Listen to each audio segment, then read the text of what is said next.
Diary time.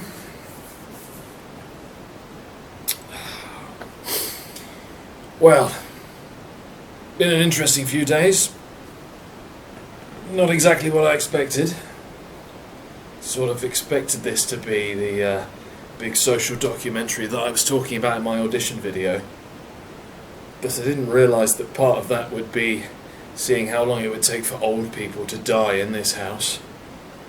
I mean, Channel 4, what are you playing at? I thought you were going for a youth vote with this show. All the years before I've seen it's been young upstarts and people desperate for fame. And then Malcolm walks in the house this year. Jesus Christ. The man who encapsulates what it is to be a geography teacher. What a boring man. And then once he came in, I thought maybe he'd be the token old folk. And then you decide to wheel in the mummified corpse of Grandpa Joe. I mean, I don't want to sound like I'm being hyperbolic or anything, but that man must be easily 140 years old. He hasn't got a clue what he's doing or where he is. Almost feel sorry for the old fart. My goodness. It's hardly the most, cutting edge, exciting people that you could have in the house, is it?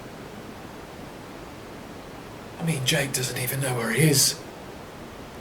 Why does he start and end every single conversation with good afternoon?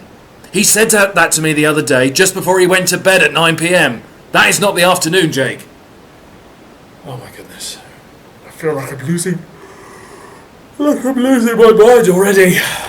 Right. I knew it was a mistake to sign up to this.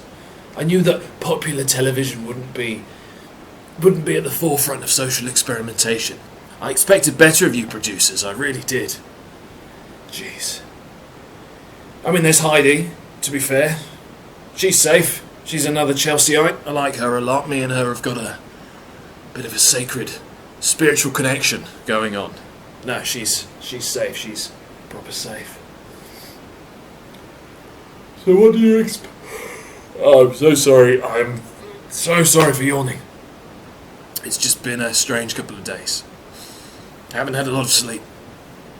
You know, you don't sleep very well in a space that's not your own. There's something about subliminal otherworldly consciousness in your brain that does something funny to you.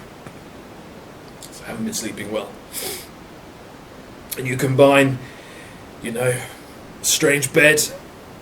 You combine that with sleeping in a large dorm room with a load of people that you don't know, including two very old men who snore very loudly. Then on top of that, we've got Thora.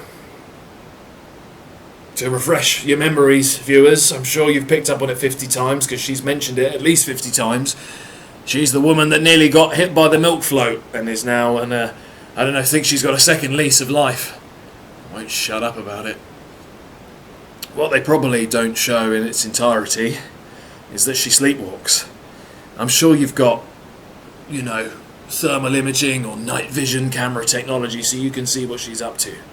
But she's just wandering the halls, wandering the corridors, screaming about milk floats and about being run over. And then, she came into the old men's dorm the other day. Stood right over my bed. Just shrieks at the top of her lungs, facing straight at me. Jesus! I thought her head was going to spin round. I thought she was going to start crawling across the ceiling. Oh, I don't know what she's doing. I'm sure she's got some sort of long-lasting trauma. Again, I'm sure it's all part of the psychological experiment. I should have seen it coming that you'd get some fruitcakes in that can't sleep properly at night. But she's up to something else. I don't know what it is, but she's creeping around at all hours of the night. She's selectively coming in and doing the exorcist thing and shrieking at me, but I don't know, I just feel like she's creeping around into those private spaces, into those areas that only we're allowed in. It wouldn't surprise me if she was coming in here late at night. So all I'm saying, is just keep an eye on her. Focus those night vision cameras at her. Just see what she's doing, because I'm sure she's up to something. Or maybe she's a plant. Yeah. Maybe you've brought her in. Is that your game? Bringing somebody in that's going to be sneaking around and going through our personal belongings. Oh, yeah. You're not going to get me. No. I am far too savvy for that. Oh, far too savvy for... I just wish I could get a good night's sleep. That's all I want. Could you arrange that for me? Please. I'd really appreciate that.